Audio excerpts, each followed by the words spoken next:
Olhando à sua volta, quem vive na cidade pode achar que a maior parte do território mundial é pavimentado. Mas, na verdade, metade da terra habitável do planeta é agrícola. Todos esses hectares são utilizados para produzir alimentos para pessoas e animais. Pense nisso. Bem-vindo ao Ecoáfrica. É um prazer tê-lo conosco. Temos aprendido da pior maneira que nem todos os métodos agrícolas são sustentáveis ou saudáveis, especialmente no que toca ao impacto ambiental. Este é um dos temas de hoje. Saiba do que vamos falar. Aumentar o lucro da produção agrícola com a ajuda da energia solar. A luta contra o comércio ilegal de corais. E como tirar o maior proveito dos resíduos orgânicos. Não importa em que parte do mundo vivamos, é praticamente impossível escapar à poluição e à contaminação, seja do ar, do solo ou da água. Um exemplo são os pesticidas. Inicialmente considerados revolucionários, sabe-se agora que não só envenenam os alimentos que comemos, como também matam insetos vitais para processos como a polinização.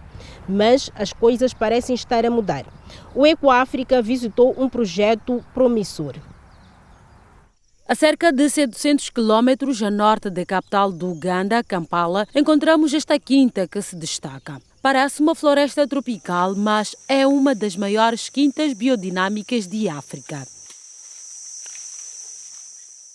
É um projeto de vida de Nazim Shivji, que rege a quinta há mais de 50 anos, seguindo princípios sustentáveis. O objetivo da agricultura biodinâmica é cultivar intervindo o menos possível nos processos naturais. Cada um destes elementos encontra o seu caminho. Cada planta cria sua própria fonte de energia. Por isso, tentamos interferir ao mínimo no desenvolvimento das plantas, insectos e da biodiversidade. Em 2008, a Quinta Amfrim tornou-se a primeira da África subsaariana certificada pelo DEMITER, um dos principais promotores da agricultura biológica no mundo. Um princípio fundamental da agricultura biodinâmica é permitir a diversidade.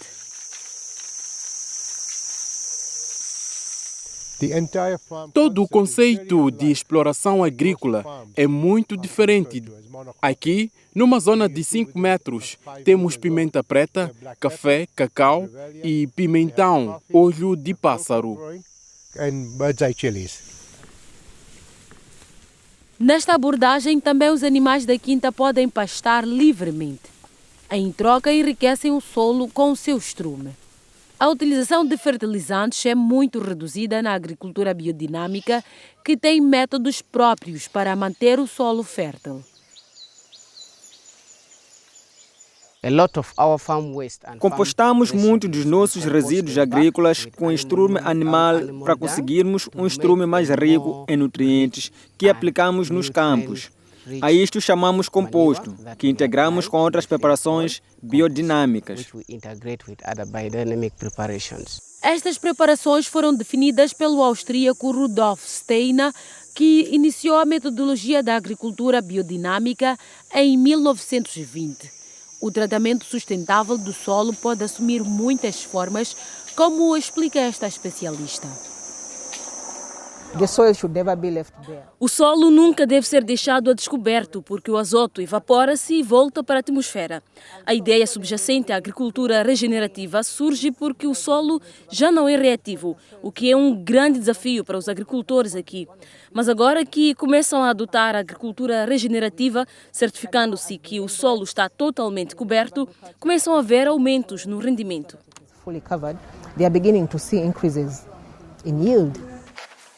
Ter uma certificação biodinâmica significa que a quinta apresenta padrões de qualidade mais elevados do que as quintas biológicas normais. O objetivo é satisfazer clientes da União Europeia, Estados Unidos e Emirados Árabes Unidos. Para o mercado de exportação, os produtos não devem estar arranhados, danificados, com defeitos internos ou algum tipo de praga. A agricultura biodinâmica tem se revelado um grande sucesso para esta quinta, que exporta cerca de 240 toneladas de produtos biológicos por ano. A dimensão da quinta é crucial para o sucesso. Com 600 hectares, é muito maior do que a maioria das explorações agrícolas do Uganda. Por esta razão, será este o modelo viável? Os pequenos agricultores daqui podem fazer o que ele está a fazer e gerir aquilo a que chamamos agricultura intensiva. Eles sabem que têm um espaço pequeno, mas podem dar o seu melhor. Quando se utiliza nutrientes, não se faz a sua distribuição. Fazemos aquilo a que chamamos microdosagem na zona da raiz da planta. É possível fazer agricultura regenerativa à escala dos pequenos agricultores, porque já vimos sucessos. It's possible to do regenerative agriculture at smallholder scale because we have seen the successes already. Nesta quinta, há ainda 5.000 árvores de moringa, descrita em alguns estudos como sendo uma planta milagrosa pelas suas propriedades nutricionais e ambientais. O próprio óleo da moringa tem benefícios medicinais. Acabei de saber que os japoneses fizeram um estudo sobre isso e concluíram que as moringas absorvem 20 vezes mais dióxido de carbono do que outras árvores. Nazim diz que uma avaliação à sustentabilidade da sua quinta concluiu que por cada quilo de produtos produzidos foram absorvidos 37,7 quilos de equivalência de dióxido de carbono. Climate change is on us. As alterações climáticas estão a afetar a África, mas estes agricultores também podem mitigar estas mudanças do clima, aumentando o número de árvores agroflorestais ou com culturas que absorvam carbono. A agricultura regenerativa também permite a adaptação dos agricultores. Trata-se de uma gestão integrada da fertilidade do solo e de uma agricultura de conservação. And conservation agriculture.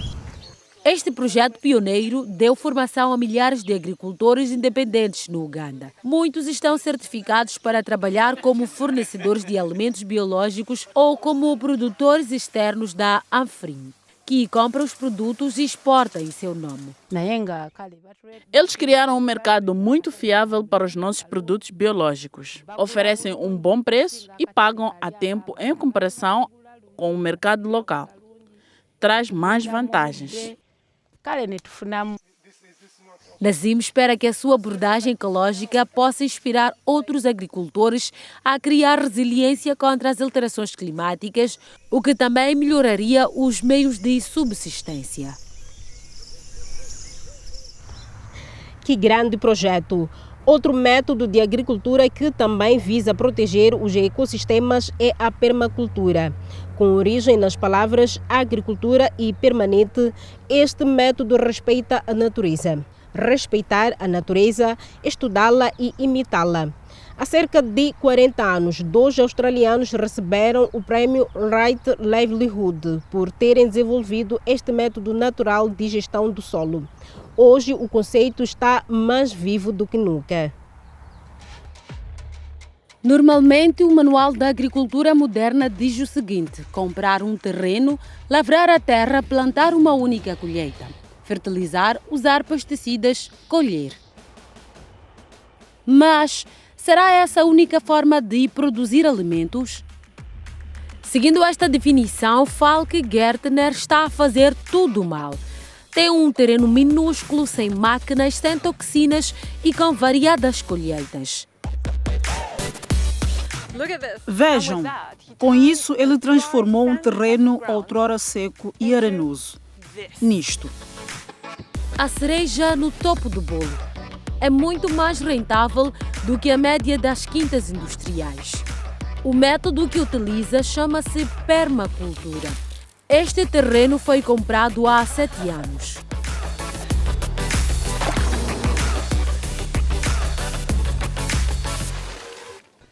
Quero realmente mostrar como se produz alimentos de forma sustentável ou regenerativa.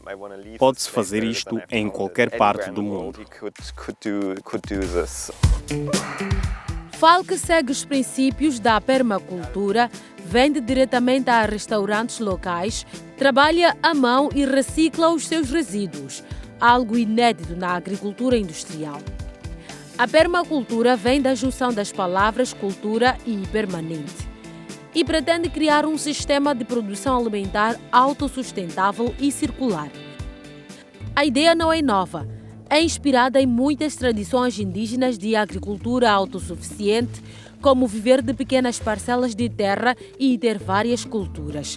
Muitas das suas técnicas foram testadas durante milénios. Digamos que comprou um terreno. A primeira coisa que deve fazer é analisar a paisagem, o fluxo de água, o clima e projetar a quinta. No caso de Falk, havia um problema. O solo é muito seco. Aqui está um bom exemplo. A areia é muito grossa e tem pequenas pedras, por isso não retém a água.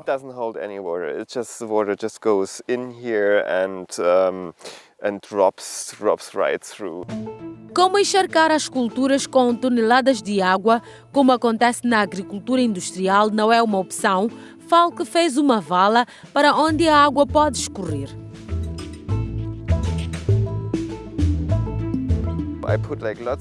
Coloquei muita biomassa na vala. Coloquei toda a terra na colina e depois troncos e paus.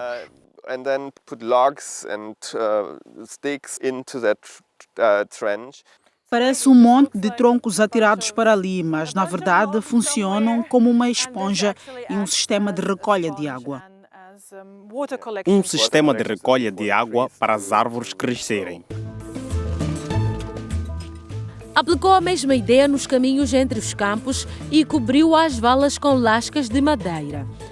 Proteger e tornar o solo fértil também é importante.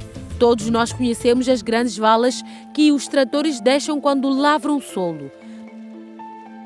Mas, na permacultura, o solo superior com os minerais e o seu próprio ecossistema parece intacto.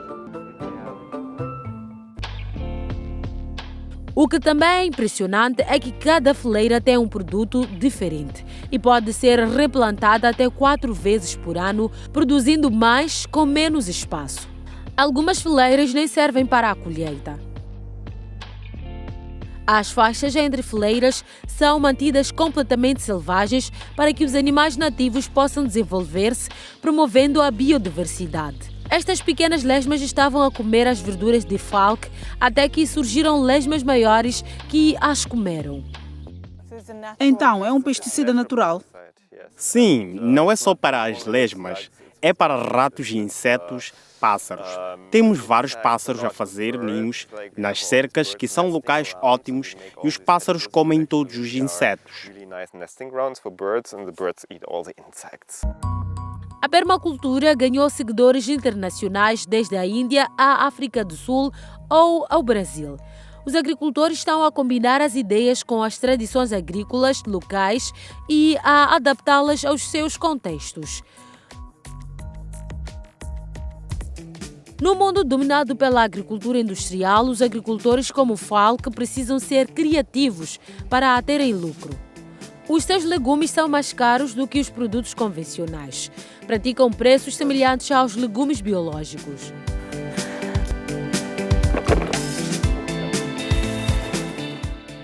Os legumes são caros.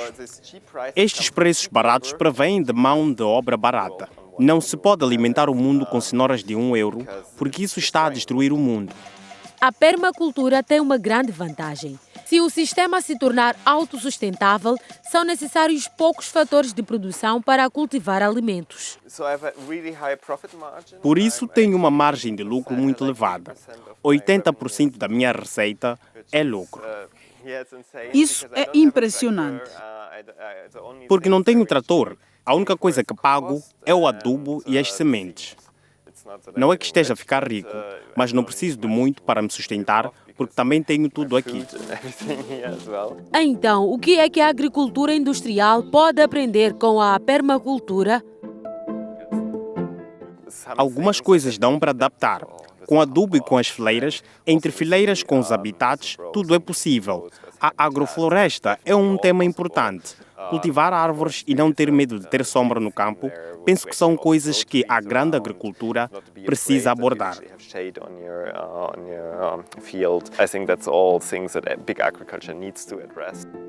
Assim como plantar várias culturas que sejam mais resistentes, todas as mudanças que comprovadamente funcionam e que já foram feitas em explorações agrícolas biológicas de maior escala. O ecossistema marinho do Mediterrâneo tem sido muito afetado pelas alterações climáticas. As ondas de calor e acidificação dos oceanos dizimaram muitas espécies endêmicas de corais que desempenham um papel fundamental na biodiversidade marinha. Algumas políticas de conservação têm permitido recuperar alguma população de corais. No entanto, a indústria da joalharia e, consequentemente, o contrabando podem ser uma ameaça. Atabarca, uma cidade na costa noroeste da Tunísia, teve durante os séculos um papel importante na comercialização do coral na região. No entanto, hoje em dia, o negócio está mau. Quase todas as lojas de artesanato que animavam as ruas fecharam portas. Murad Arfaoui é um dos poucos artesãos que continua a fazer joias de coral. Pensou que um dia passaria o negócio aos filhos, mas não contava com a escassez de coral. A dada altura, é provável que não haja corais, vão se extinguir. As preocupações deste artesão são justificadas. Principalmente o coral vermelho é muito procurado na joalharia. No entanto, a sua escassez no Mediterrâneo tem feito aumentar a atividade criminosa. Salah Bjaoui costumava apanhar corais de forma legal, diz, mas o aumento da procura no mercado negro tornou a atividade insustentável. Il y a la pêche au noir. Nous avons un très grand problème. Há muita pesca ilegal e isso cria-nos enormes problemas porque destrói as reservas de coral e o fundo do mar. Se existirem 10 quilos de coral numa rocha, os métodos de pesca ilegal utilizados destroem 9 deles e só 1 quilo é capturado. 10 quilos de coral, 9 quilos ça reste au fond e 1 quilo ça remonte en surface. Conta que o coral apanhado é vendido em todo o mundo, apesar de ser mais procurado no sul da Europa e na Ásia. Segundo Bjaoui, é difícil para as autoridades verificar a origem do coral. Se vous dites coral, c'est presque. Hoje o coral é quase como a cocaína. Recentemente apanharam um italiano num barco que transportava coral para a Itália ilegalmente. Toda a gente sabe que aqui há contrabando. Il y a quelqu'un qui fait le fraude et fait l'exportation illégale en Italie. Mas não são apenas as redes de pesca, a caça furtiva e o contrabando que estão a destruir os recifes de coral no Mediterrâneo. O principal culpado é o calor. A região tem sido muito afetada pelo aquecimento global.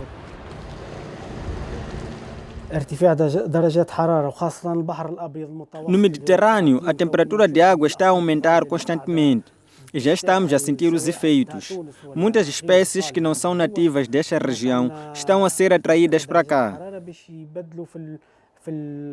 São espécies muito invasivas que têm impacto na qualidade da água e nos esqueletos dos corais. O coral acaba por se tornar demasiado fraco para se fixar na rocha e se desenvolver.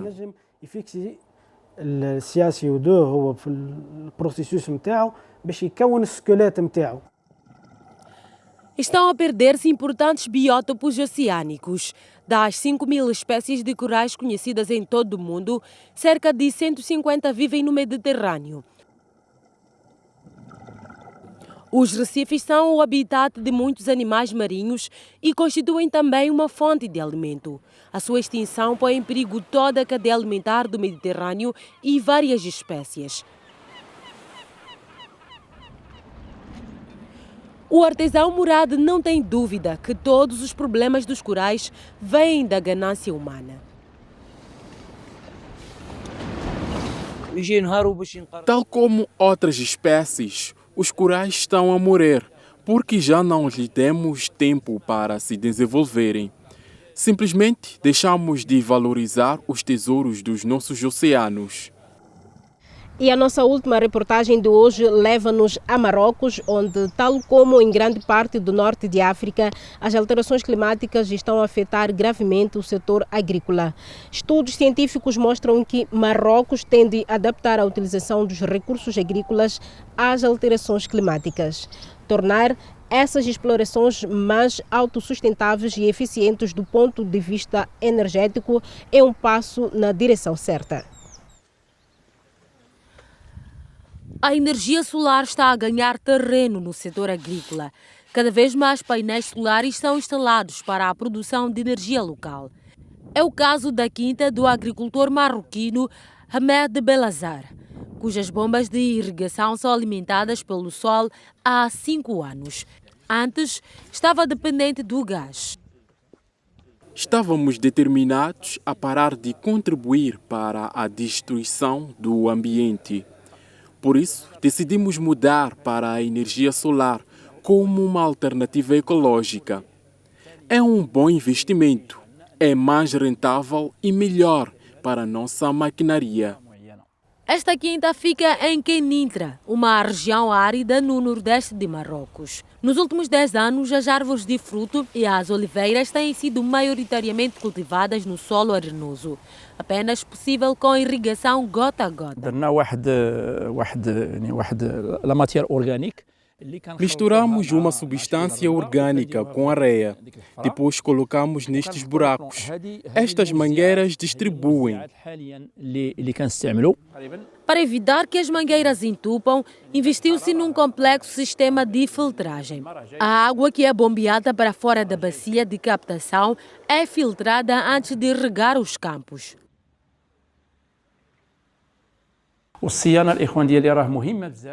Os filtros precisam de manutenção regular, porque são vitais para o processo, principalmente na chamada irrigação localizada, que requer água livre. Os 70 painéis solares colocados representam um investimento de cerca de 80 mil euros e satisfazem todas as necessidades de eletricidade da quinta. A Tec Maroc é uma das empresas que instala os painéis. Os seus técnicos fazem manutenções regulares. Depois de ligar a bomba, a água corre logo para o reservatório, que está agora cheio de água. Este tubo, que está ligado a filtros, canaliza a água para a rega. Apesar das energias renováveis raramente serem subsidiadas pelo governo, cada vez mais agricultores estão a mudar para a energia solar. Só nos últimos anos foram instalados mais de 10 mil sistemas solares em quintas de Marrocos. A Tec Maroc beneficia desta tendência. A empresa tem painéis solares com diferentes potenciais. Utilizada sobretudo para a rega, tratamento de produtos ou fabrico de biofertilizantes, a energia verde vale o investimento, diz Belazar. Em vez de investir em máquinas e gás, que são caras, podemos optar por energias renováveis e é, de facto, muito rentável. Em 2 anos, consegue-se recuperar o dinheiro do equipamento. Depois vem um lucro.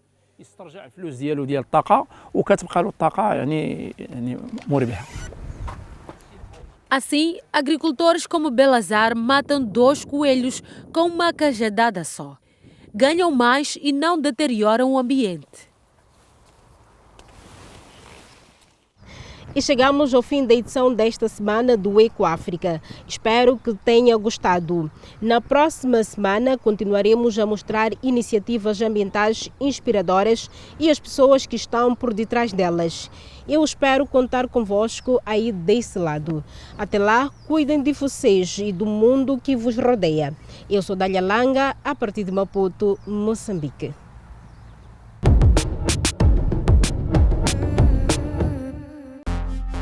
Próxima semana no Eco África. Como os tratores eletrônicos estão a facilitar a agricultura no Ruanda. Por que os baobás são tão importantes para a proteção da natureza.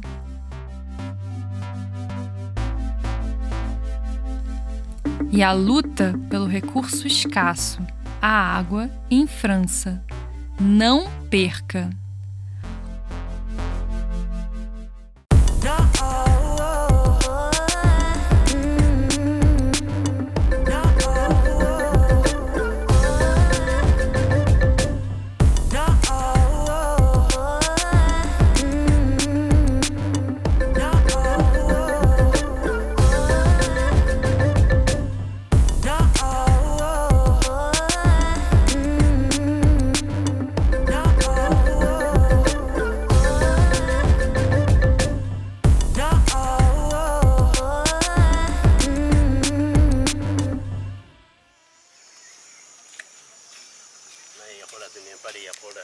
Pari kenda mulya kunama katina jedda